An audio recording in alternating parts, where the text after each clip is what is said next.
Good morning, everybody. My name is Joyce Yamada. I know all of you already, and I'm, of course, the Professional Development Coordinator here at Maui College. Today, we'll be talking about enhancing student success by transforming campus culture through the science of happiness. And here are some of the objectives. You can take a look at that later. We've been recording this. So I'd like to start off first with just a little story. A friend of mine, Pono Shim, has allowed me to share this story with you. Pono is the CEO of the Oahu Economic Development Board and mentor for practicing the aloha response. E puka aku e kaumau makana means to emerge with your gifts. For me, it's more important to build relationships and serve people than it is to earn a title. Sometimes we fool ourselves by thinking that titles give us influence and power. But I believe the truth is that the service and building relationships really create opportunities.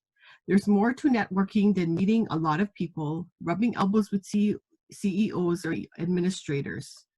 Pono will never forget that his dad, Alvin Shim, asked him after his first day of kindergarten, "How many friends did you make today?" Pono paused, looked at him and said, "None."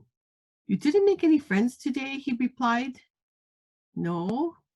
"Well, let me teach you how to make a friend. You say, 'Hi, my name is Pono. What's your name?'" His dad practiced with him. It was one of the most precious gifts he ever gave him, the gift of invitation. Pono learned that a simple invitation allows people to feel that they are part of the community and are involved in your life.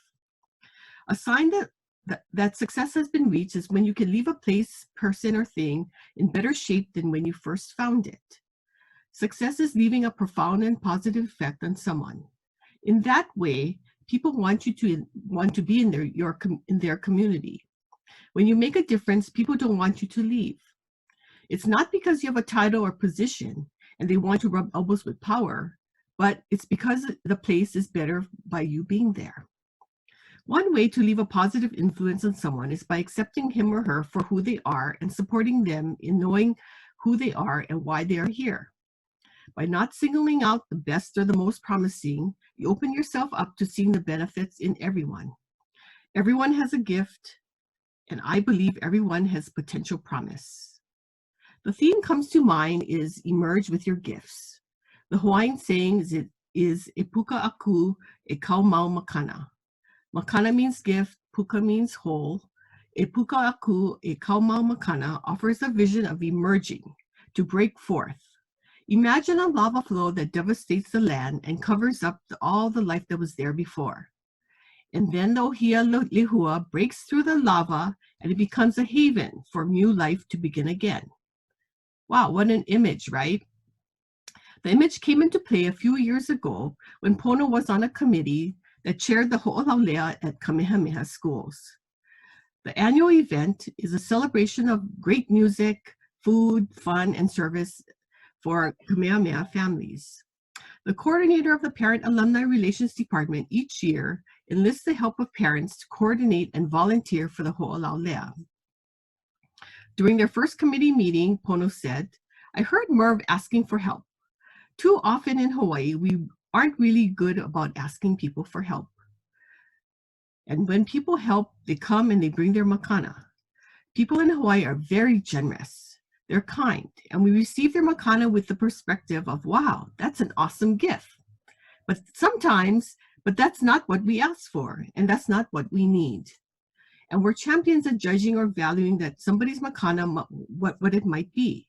And he believes we might be killing the very spirit of the person who has everything we need and denying the gift that Keakua wants us to have. And so, e puka aku e kaumau makana was not a request to have people give their gifts. It was a declaration of that committee that if you honor us with your gift, we honor your gift. Nothing is too big, nothing is too small, nothing is insignificant to what we're here for. Everyone is valuable, and Pono shared e puka aku e kaumau makana, and it was unanimously selected as a committee's theme. Sometimes when committees work on these types of events, members feel like, oh my gosh, let's get in, get out, let's just do our work and we're done. Instead, this committee started to have a lot of fun, and when they had challenges, they asked, what are we going to do? For solutions, they turned to their theme and let it be their guide. They let the purpose be their parameter. In February, they initiated the donation day and asked the school's families to give either flour, sugar, shoyu, or rice.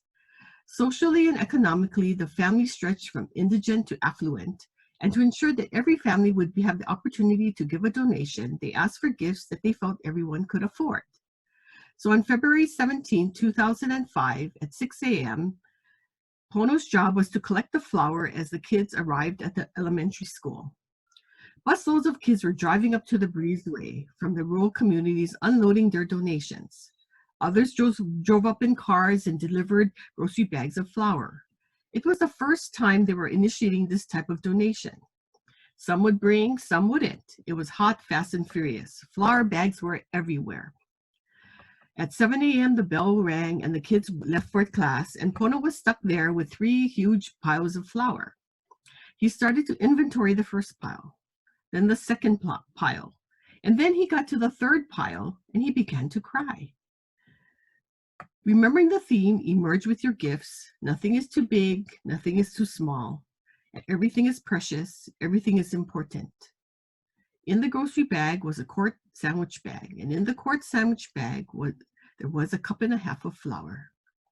To Pono, that was the most precious gift. It blew his mind that he was holding so much.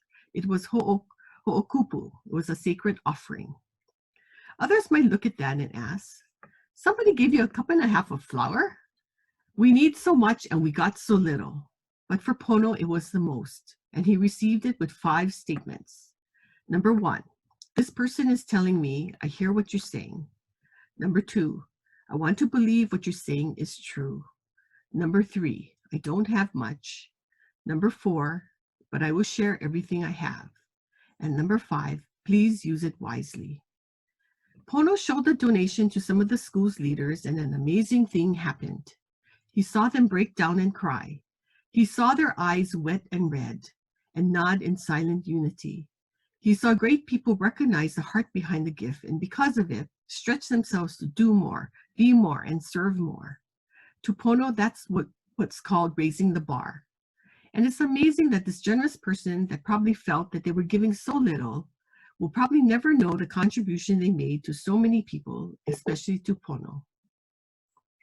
So I'm going to go back now and read a part I just read, and I'd like you to consider these words. I showed the donation to some of the school's leaders, and an amazing thing happened. I saw people break down and cry. I saw their eyes wet and red and nod in silent unity. How great people recognize the heart behind the gift, and because of it, stretch themselves to do more, be more, and serve more. And so now I'd like you to consider, why did they see it in that way? I really believe they saw it in that way because Pono saw it in that way. Pono saw it as somebody's hana, or their life purpose, not as somebody's flower. It was their hana that they could share, and it wasn't the size of it, it was their purpose, it was theirs. And because Pono saw it that way, everybody else saw it that way. And I believe that how we see things can so influence how everybody else sees it. I see what we do as an opportunity to maybe recognize that other people feel the same way, and so maybe we could create a situation with an invitation that everyone would be welcomed.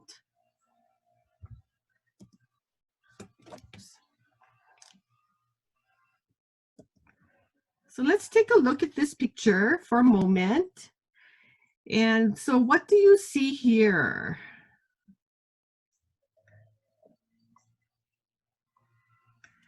So maybe you could see part of a tree, perhaps. Oops, sorry.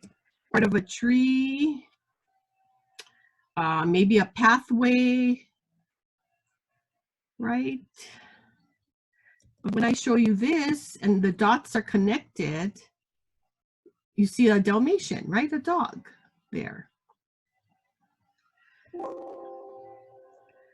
But when we take a look again, you cannot help but see the Dalmatian because it was already pointed out. So these are a couple of examples of how you are influenced and how you can influence others.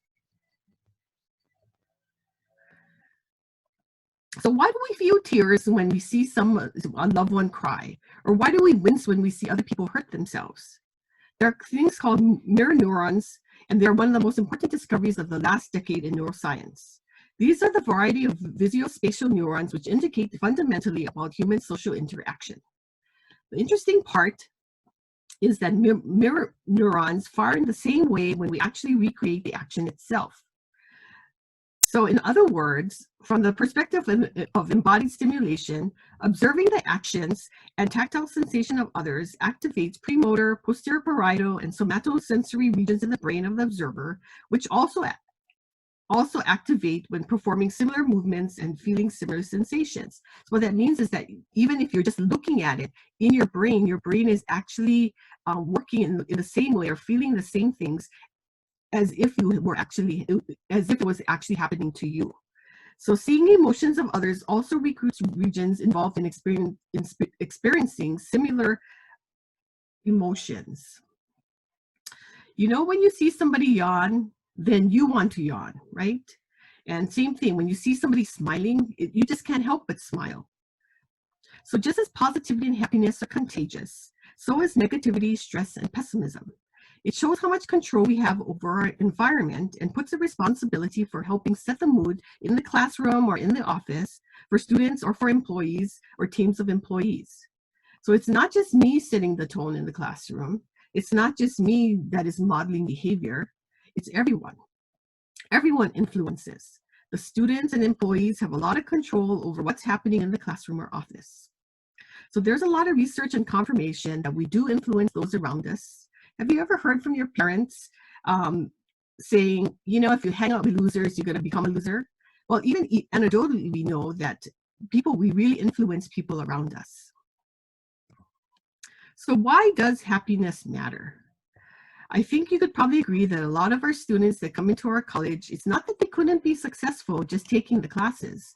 It's more because of the stress of balancing the work, school, life, and that becomes an issue, right?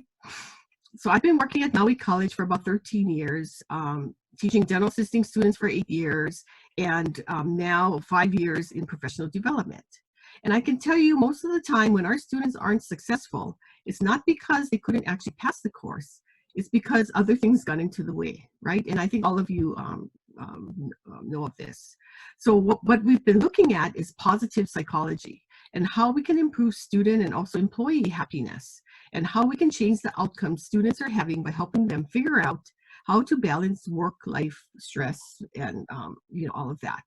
Especially during this uncertain time, we've offered, the Mālama series with, many different kinds of topics: anxiety, grief, depression, starting a home garden, all of these things. And we've also made space to reflect and share what's happening and how we feel through the employee check-ins, as well as share the COVID-19 roller coaster ride.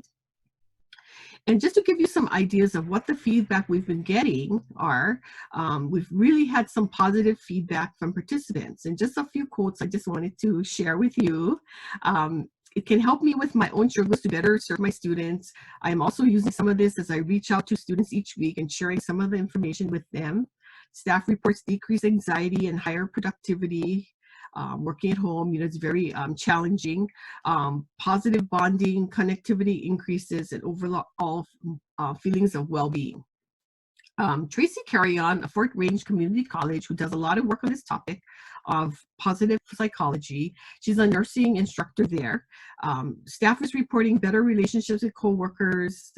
She has students saying this kind of training has contributed to their course success, strengthens relationships, and helps rejuvenate them. They're better able to trust themselves more before a test. So, really powerful kind of comments that we've been receiving. So, what is it to be happy? What do we even mean by that? So let's go around the room now and let's share what you think a happy life is.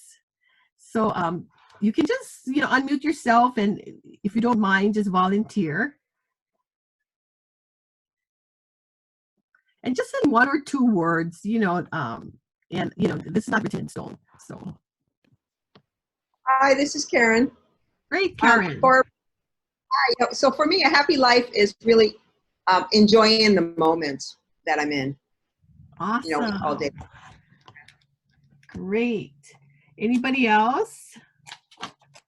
Aloha, this is Juana? Angel. Luana. Hi. I think for me, a happy life is feeling at peace. Yes, at peace, right. Hi, I'm Angel. For me, a happy life is just being with my family. Like, I think I'm the happiest when I'm with them or spending any time with them. So, Great, thank you. Bree?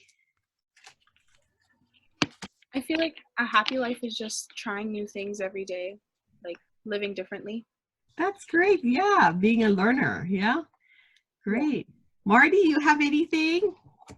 Well, they're different elements, but being present has to be part of it. Yes, correct. Yes, that's a very good perspective. I'd like to agree with that one. My thing is like living in the moment, enjoying the good things that are right now, not stressing out too much about what you can't control. So I'm right on the same page.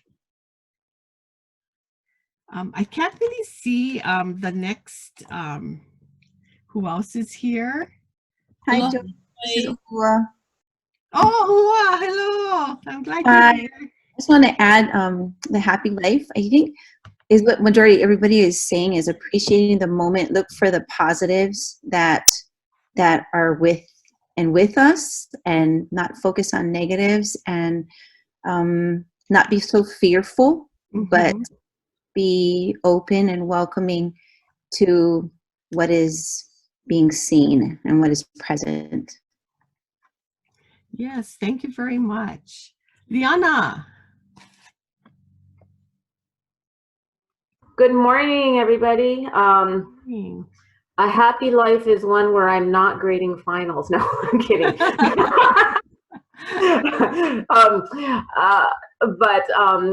I had a mentor who signed off every correspondence with "enjoy the now," and it just reiterates what you've all been saying: being in the moment and just not focusing on what isn't or what will be, but just to fully appreciate whatever moment you're in, and that brings really contentment as well as happiness, I think. Yes, I agree. Lihuanani? Aloha, good morning, Joyce. Good morning, everyone. I think that my happy life is being in tune with Akua and having positive relationships with the people around us and the natural elements that surround us, and really designing that life of positivity, like who said, is being optimistic and being around positive energy. Thank you. Kathleen? Good morning. I think if I chose 3 words, they'd probably be giving, gratitude, and growth. Oh, wow. That's awesome. And Moana?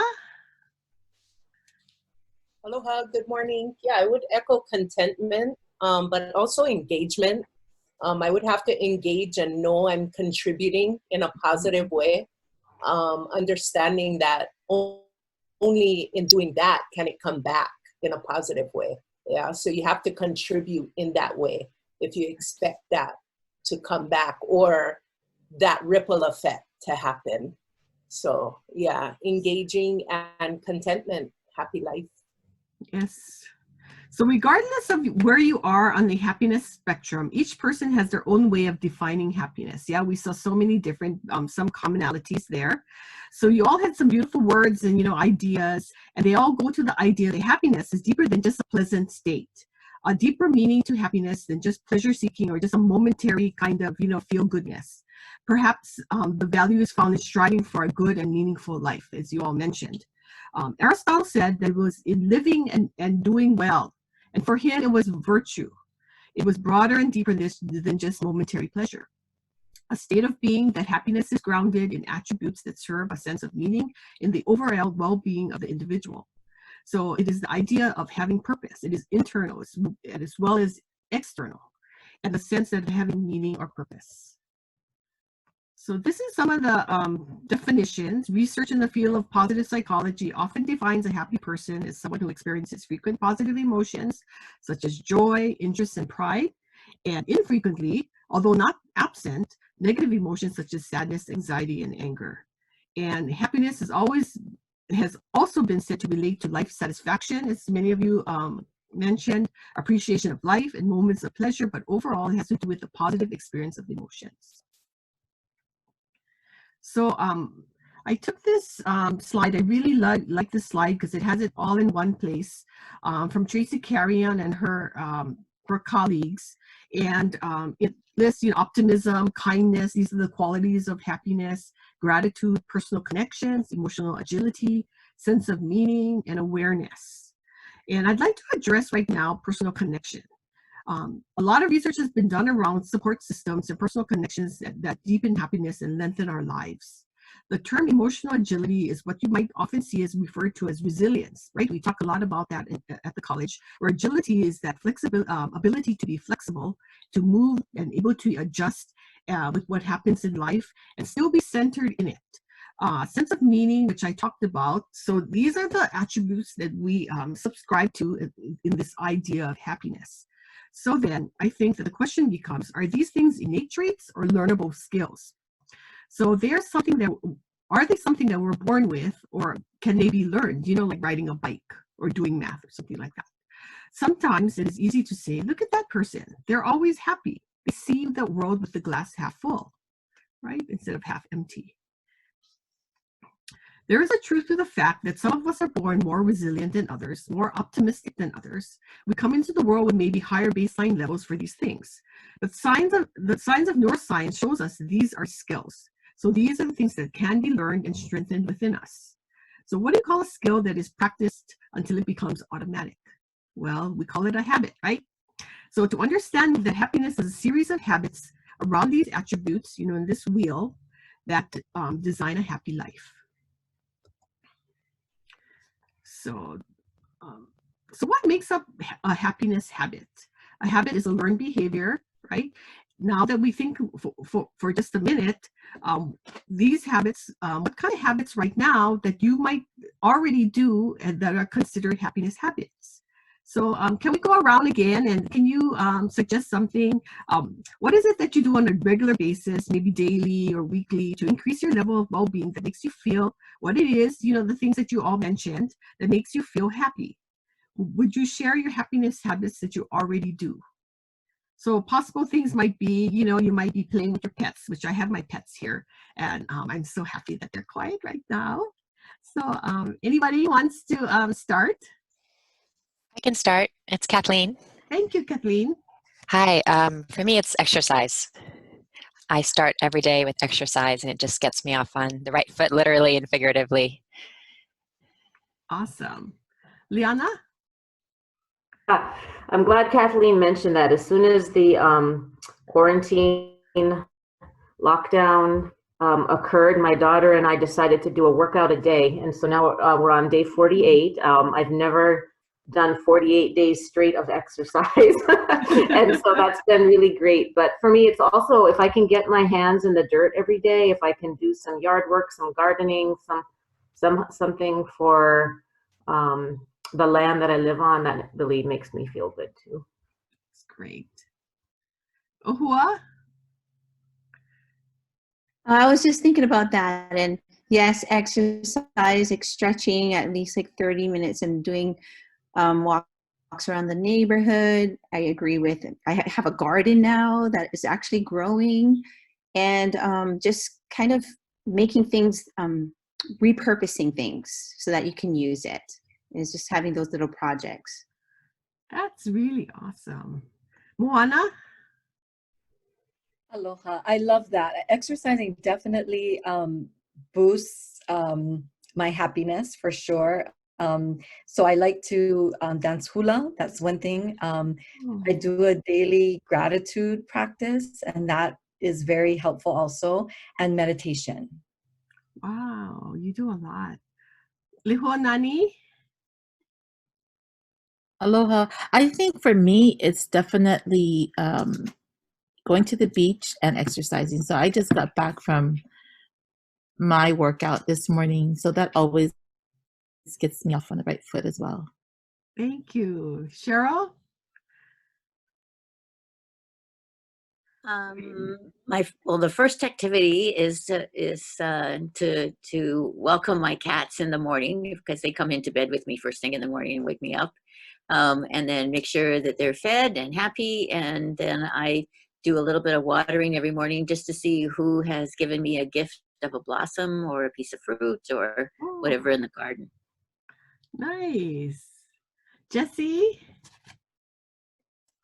Hello. I also do the exercise thing. I really like yoga.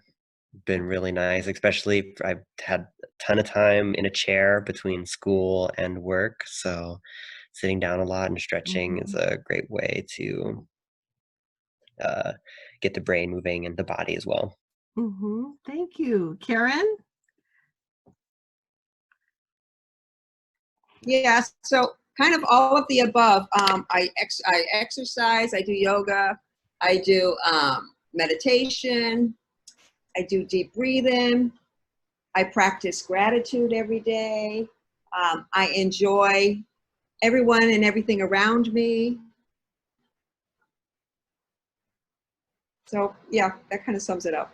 Thank you. Bree? I don't really exercise all that much, not gonna lie. So like alone time is usually where I'm happy. Just like time to relax and do nothing. Thank you. Kathleen? Oh no, Kathleen, you already went. Angel? So with me, like what we've been doing lately is just we at least, because our schedules are so different and everything, we at least try to have at least 1 or 2 meals a day together. So that's been really nice. Just I mean, it's something, I mean, even, normally we don't get to do because our schedules are so different and going in and out. Now that we're kind of in the same house all together, it's been nice just sitting down with my family and just sharing a meal and everything. That's something I really look forward to every day. That's nice. Marty? I'm kind of lazy, so I kind of let things fall off. So I find my own little things. For example, I don't meditate as often as I wish I did. So I've started right when I wake up to just sitting on the side of my bed, taking 10 deep, grateful breaths and breathing it in. And then I used to do like a gratitude list. And again, I'm lazy, so I quit doing that. But before I go to sleep, I mentally think of 10 things like that I'm thankful for at night. It can be little things, it could be big things. And I do that right before I go to sleep. And that's kind of cool. That's awesome. Thank you so much, everybody, for sharing. So how do we know that something is a pleasure habit or a happiness habit? So, and is there really a difference? Often pleasure habits are more temporary. Something that just for that time that, that you're happy. Such as like maybe impulse shopping. You're happy then, but then you might regret it later. So happiness is a deeper state of being with those attributes that you're all just talking about. And it's good to know when we look at something that we do, that if it's really a pleasure habit or if it's a happiness habit. Is that something that really builds our well-being and our health? And are those attributes or the way of life that we define as happiness, is it something that makes us at that moment feel good, like we were talking about before, or and maybe make us feel bad later, right? It is good to be aware of those things that really deepen those qualities for ourselves. And these are the habits that we want to do on a regular basis. So happiness habits, they have a lot of physical benefits, and you'd be really surprised to see that.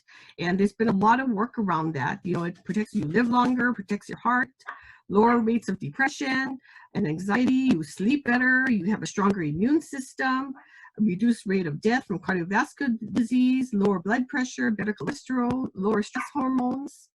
It's really awesome. And it also has psychological benefits as well. So you're more resilient, generous, compassionate, you have community and purpose, and you have an improved ability to learn. So why is it important to work on these happiness habits for ourselves, for our students, for our colleagues, and for our family? With everyone. One thing we can ask our students is, why do they really drop out or fail? And those of you who work directly with students know that it's not because of the content as often as it is with their coping mechanisms, their ability to manage these things with stress being on the top of the list. So let's take a look at this. This information data comes from the National College Health Assessment of 2019, spring of 2019. Over 93,000 surveys. They looked at 31 different factors that negatively impact academic performance. And you see stress here. I just wanted to point that right here. At 34.2% was the highest. Then came anxiety and sleep disorders or difficulties, which really, is also a stressful thing, right? So it's really top on the list. And I think that it serves us well in understanding that students need support to alleviate and better manage the stress. We can help as educators to change those stories in a way that we build our classroom and college support systems, and empowering students to know that they have control over their response to these stressors. So acts of kindness benefits the person who performs the kindness. The Dalai Lama says, if you want others to be happy, practice compassion. If you want to be happy, practice compassion. Meaning it's not just for others that you practice compassion, but it's for your own self as well. Thomas Carlyle said, without happiness, there can be no true joy. Tagore, who says, I slept and I dreamt that life was joy. I awoke and saw that life was service. I acted and behold, service was joy. So the idea turns upon itself now that you're doing for others. What you're doing for others is actually doing well for yourself. And finally, from the Dalai Lama, be kind whenever possible. It is always possible. So for every dollar that a person donates, their personal income grows by $2.75. Wow, that's a really phenomenal return of investment, right? But beyond the money, scientific research shows that there are significant health benefits, physical as well as mental, for those who perform acts of kindness. It is known that people who volunteer regularly tend to experience fewer aches and pains. Giving help to others protects all of our health, twice as much as aspirin does for heart disease. As a matter of fact, 55 years and older who volunteer for 2 or more organizations have an impressive 44% lower likelihood of dying in any time period. Now that is life-saving, right? So kindness is life-saving. The impact of kindness is beyond exercising. It is beyond aspirin. Acts of kindness creates this emotional bond and leads to the release of oxytocin, which is known to be cardioprotective. Also reported is about half of the participants who participate in acts of kindness were stronger and more energetic after they helped others. Many of them felt calmer and less depressed. Doing acts of kindness is known to reduce anxiety, and in schools, it's helped students who have learned students who have learned about acts of kindness, who have participated in acts of kindness, have a better learning ability and improved social and economic development. So kindness is scientifically proven to boost not only health, but also happiness and societal goodwill. So when you help others, you tend to become part of the community. You have that sense of community interdependence. But more importantly, you learn to see those that you're helping in a better light. People come back saying after performing acts of kindness, they have a better understanding of the other person. The more kindness you demonstrate, the happier you get. People who engage in acts of kindness become happier over time as well. When you're kind to others, you feel good as a person, you feel more moral, optimistic, and positive. A researcher in British Columbia, Elizabeth Dunn, found that those who had money and they chose to spend it, if they chose to spend it on themselves rather than on others, and when they spent it on others, they were much happier than when they spent it on themselves. So that's pretty powerful, right? You know, the information that kindness leads to happiness. And so you also know that the reverse is true. People who are happy tend to be kind, and they tend to also help out a stranger more often than if they're not happy. So how does this matter in schools? We all are trying to help our students succeed. And we know from lots of work that people who are generous with their ideas, with their time, with their resources, who have figured out how to collaborate and network, have a better professional outcome. And they actually tend to become leaders rather than their less charitable selves. And I know all of you are here, so you're really interested in, being kind, being happy. And if you look around the room, you'll know that, you're all leaders, right? And you're all, you have that kind of mindset. So in terms of building better leaders, professional mobility, train your students to be kind and practice these habits of happiness. So what can happiness be taught? Well, there's a study among 68 students in a school, and they were assigned to a kindness curriculum. The other half was just regular curriculum. And what they found was students who went through the kindness curriculum showed more empathy and kindness. They had greater ability to calm themselves down when they got upset. And these students earned higher grades at the end of the year. They demonstrated improved ability to think flexibly. And most importantly, they learned the great skill of delayed gratification. And most of you know that how much delayed gratification contributes to this. So teaching kindness can lead to overall improvement in school or work environment in terms of getting the outcomes that we're looking for. It is recommended that students are encouraged to participate in local community projects or volunteer with a diverse group or volunteer in a cause that they believe in. We need to place higher value on students' contribution to the community. And actually, we are actually doing that already, right? With our campus service initiatives that we have and service learning opportunities. Absolutely. There is lots of information on how teachers have included this kind of thing in their curriculum. So, some of you have started maybe being kind, like a bulletin board where you write down something that you saw, somebody being kind to somebody else. And we also celebrate, random acts of kindness, right? So it's not very difficult to be kind. So nothing grand or complicated. You do it on your own accord. It doesn't require time or money. You don't force it. You don't force it upon yourself or your students. So what you do is something that comes naturally. Perform acts of kindness when they are needed, so that so you don't make somebody feel vulnerable or ashamed. And it shouldn't be burdensome. And there's data to show that if it is burdensome, if somebody's forced to do something 24/7, such as a caregiver of a chronically ill person, it actually has negative consequences. So it should not be constant. It should not be burdensome. It should be free and autonomous and leave time in between, these acts. So what are your suggestions? Please share how you can show kindness with no money. What can we do with no money? Can anybody suggest some things? It's Cheryl. One of the things that I've been doing as of late, because people are housebound, is seniors, convincing them to how to use, if they have a cell phone, to use it more effectively. If they want to have a daily newspaper, it's really hard for them to get out, and so they can have an electronic one, and how to use it for them to be able to reach out and get more information without leaving the home. So actually teaching tech skills to seniors. That's awesome. Anybody else? I can share. This is Luana. Thank you.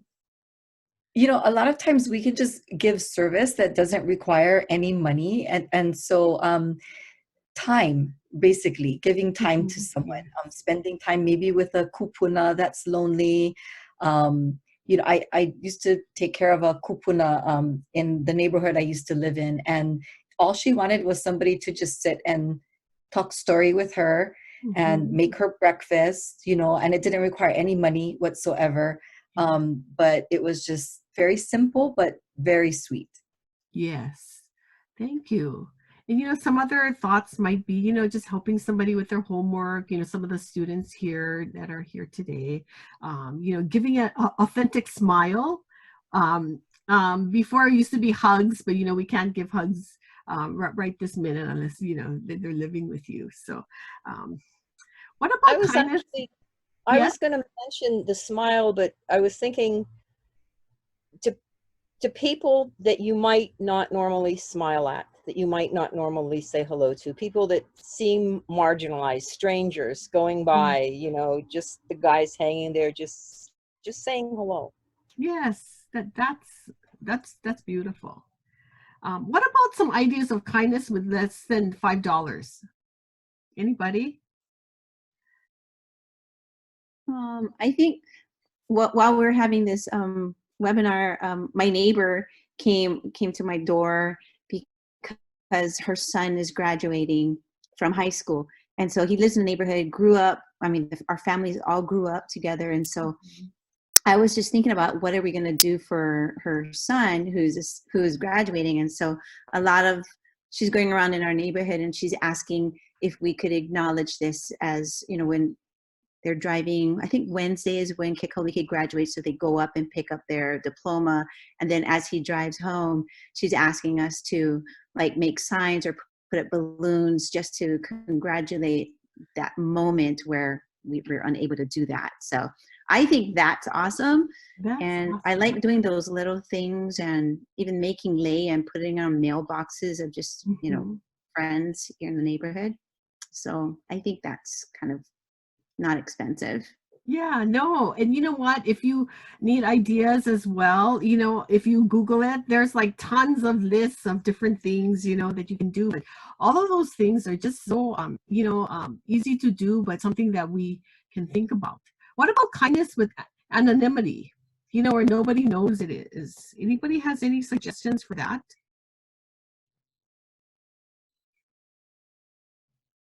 You know, when my kids got to be of the age when they started to ask about Santa Claus and was Santa real, I said, my response to that was, of course, because anybody who gives to another without any need for recognition is a Santa. And now that you're asking the question, you get to be a Santa, and that it's now your responsibility to go out and do something kind for someone without asking to be recognized for it. So that was my kind of transition into older childhood for my kids and trying to have them understand that importance.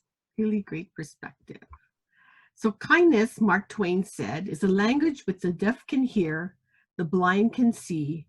Acts of kindness, however small, also have a way of dissolving the barriers that isolate us within our own worldviews.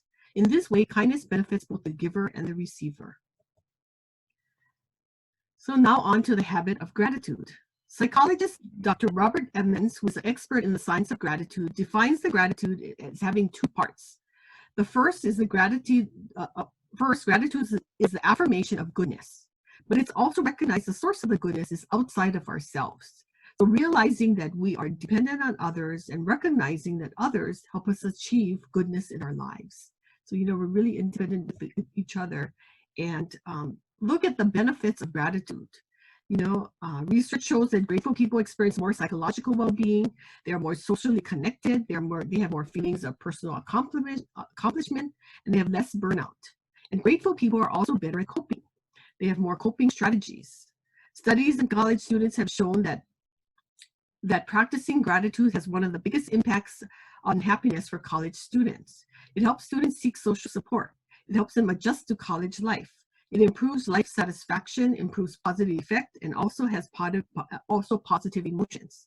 So gratitude is one of those positive emotions, but there are also lots of different positive emotions, such as joy and interest, hope, amusement, inspiration, and love.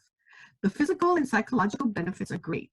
Those who are grateful have stronger immune systems.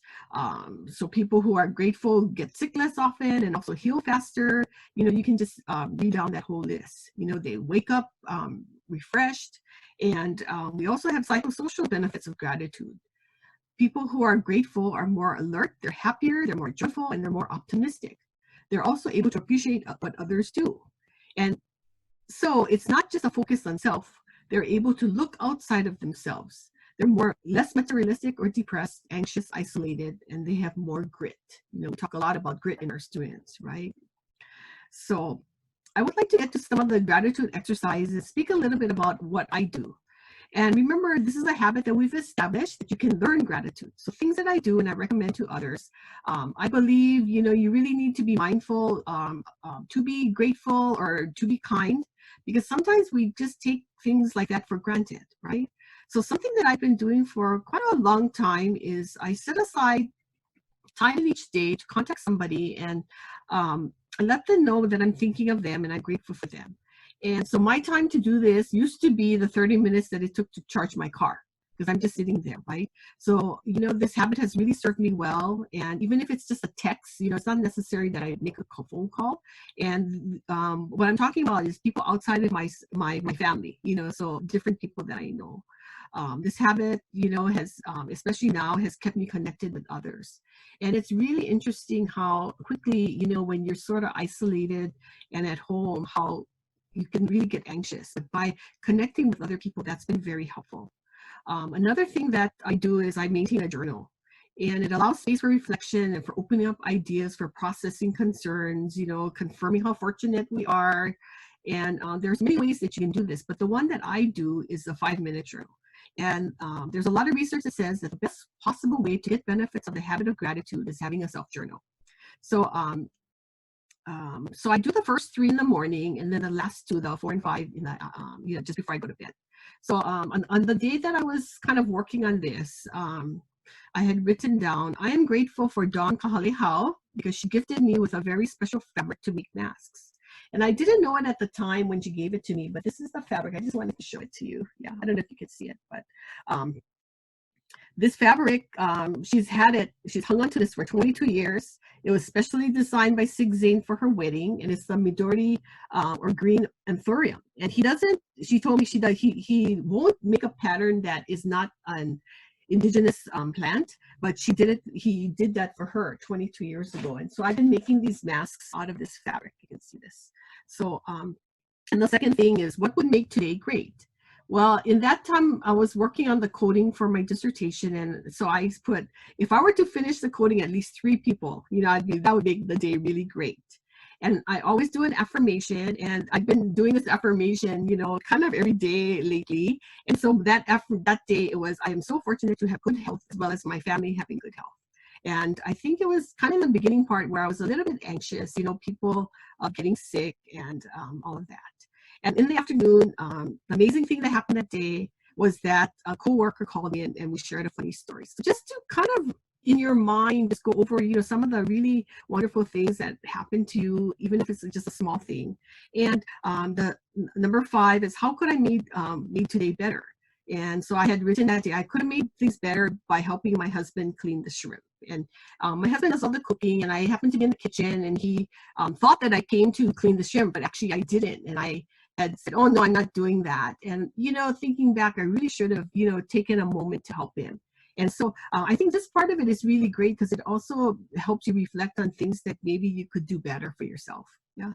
And so, like the Dalmatian dog, look at all the positive dots and ignore the negative dots, right? So in the classroom, assignments such as the acts of kindness, the 21-day journal, you know, community service, you know, all helps us become more aware and more reflective. I used to give students note cards to write notes to someone that they're grateful for. And this can also be done by text message, but somehow writing it down by hand, you know, seems more tangible and, you know, more remarkable. And you could give extra credit for these assignments. And let students and coworkers know how important it is to care for themselves. And that's going to help with their success. So build in these activities as much as you can to be successful. Optimism is the quality of being full of hope and emphasizing the good parts of the situation, or belief that something good will happen. Way to look at the world positive, you know, as a silver lining. It's similar to gratitude, but it looks to the future as opposed to the past. So let's take a moment and think from the perspective of the optimist. So we're stuck at home, right? We're working from home. So if you're looking from the perspective of the optimist, you know, we don't have to deal with traffic, right? We have more time in the morning. We can have lunch with our family, like Angel was talking about, able to get some pending projects done, develop internally, you know, take some classes online, learn new skills. I heard Ua say she has a garden. Liliana now has a garden as well. And we can connect with friends virtually. So let's go around the room, and through the eyes of the optimist, what can we say about now that we cannot meet with friends in person? Anybody?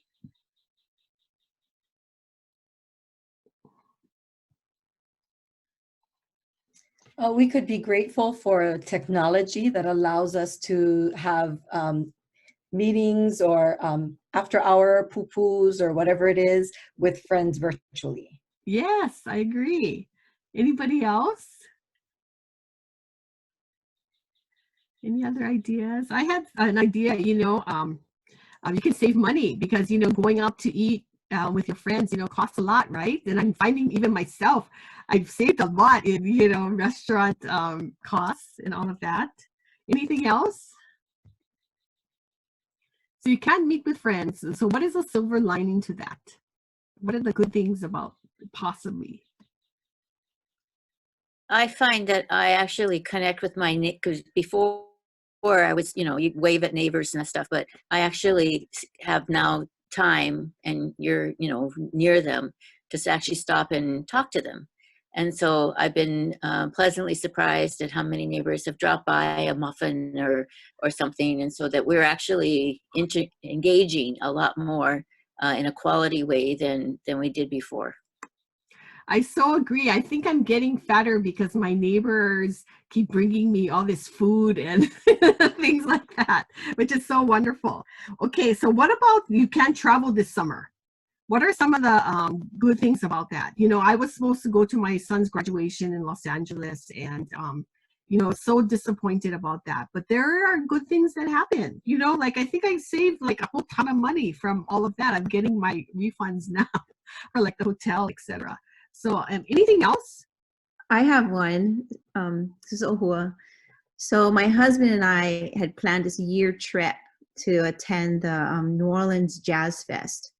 And when everything kind of came up after the Mardi Gras and things started, the COVID started coming up in that March 16th time, we knew already that Jazz Fest was not going to happen. Mm-hmm. And we had put in our hotels, our travel, our big tickets, to do this. And so disappointed as we were, what Jazz Fest did was they had virtual concerts and radio stations that they shared, and it was like previous performers that were in previous Jazz Fest concerts. So that was actually helpful. It worked, and he could see different New Orleans performers go virtual on live and have teaching lesson classes. And so that helped, even though it didn't make us feel that much better, it helped. That's awesome. So you see, when you kind of focus on something, that really helps you kind of uplift your way of thinking. So other ways we can feel optimistic. The elders in Okinawa, Japan, one of the original Blue Zone longevity hotspots, live extraordinarily better and longer lives than almost anyone else in the world. The Moai are social support groups. The term originated hundreds of years ago as a means of the village's financial support system. Originally, Moais were formed to pool the resources of an entire village for projects or public works. For Japanese immigrants to Hawaii, they also formed these groups and they were called tanomoshi. If an individual needed capital to buy land or take care of an emergency, the only way was to pool their money locally. Today, the idea has expanded to become more of a social support network, a cultural tradition for built-in companionship. Friends meet for a common purpose, sometimes daily, sometimes a couple of days a week, to gossip, experience life, and to share advice and even financial assistance when needed. They call those groups Moai. And as their second family, they would meet regularly with their Moai for both work, play, and pool resources. So with each happy friend that you add to your network, you increase your happiness by 15%. So make a new happy friend. That's one of the best things you can do to boost your happiness level, because happiness is contagious, right? So the gift of renewed focus on community, the most immediate reminder that I think that will be the longest lasting gift from this time, that we're experiencing, is recognizing the absolute necessity of reaching out to and supporting one another in our communities. Yes, we all had difficult moments and we all had to, really be flexible in our thoughts and actions. But yet I feel really fortunate that through it all, the people I know and whom I work with have chosen to reach out and to support one another. We've chosen to lift one another up as opposed to turning against each other.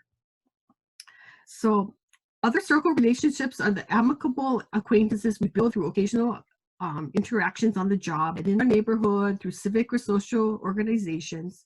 places of worship, or even online. So this other circle, which can expand our social network up to, maybe 400 or 500 people, comes to us through common experiences and helps us feel more secure in our communal identity. A sense of shared purpose and interest with this set of people helps us stave off collective loneliness.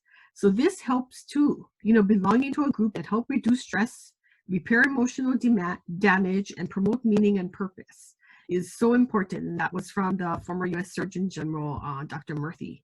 Much of this therapeutic effect stems from the ways we interact when we gather. We tell stories, we laugh, we sing, we dance, we play music, we move and we talk and we walk and work together. We give and take, call and respond, and synchronize with each other. This behavior comes naturally in every culture of the world. As Dr. Robin Dunbar explains, it's all part of the long line of biochemical substitutes for social grooming. So these substitutes became necessary as humans evolved to expand their social circles. Because grooming sometimes, is a direct one-to-one kind of physical contact, it was really inefficient to connect with large communities. So evolution came up with another feel-good strategy to create a sense of belonging among people all at once. Laughter is the most contagious, universal, and instinctive connector. Light touch is a trigger for endorphin release. So when we share laughter, we share happier, more familiar with those around us, and we feel more at ease. The Dalai Lama employs his infectious laugh to connect with crowds and world leaders alike. Laughter reduces stress and feels good both because it induces a positive biochemical response and because it brings people together. We rarely laugh alone. Laughter reduces stress and feels good both because it induces a positive biochemical response. So these chemical responses reward us for bringing friends together, secure our sense of belonging, and make social activities good for us, both physically and emotionally. And to close, one of my favorite books, The Alchemist, speaks of finding one's destiny of hope, faith, and optimism. When you really want something to happen, the whole universe will conspire so that your wishes come true. The universe is working to help you, but you need to take that journey to find what you're looking for. Thank you for joining me today. I really enjoyed conversing with all of you. If you have any questions right now or would like to make a comment, please do.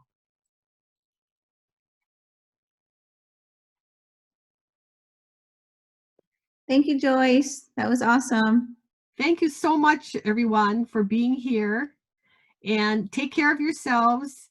And we'll see you sometime soon in person. Take care. Bye-bye. Bye, everyone. Thank you. Thank you. Mahalo. Thank you, Cheryl, for helping me out with the co-hosting. No problem. And I'm going to email you the list of names. Oh, awesome. Thank you.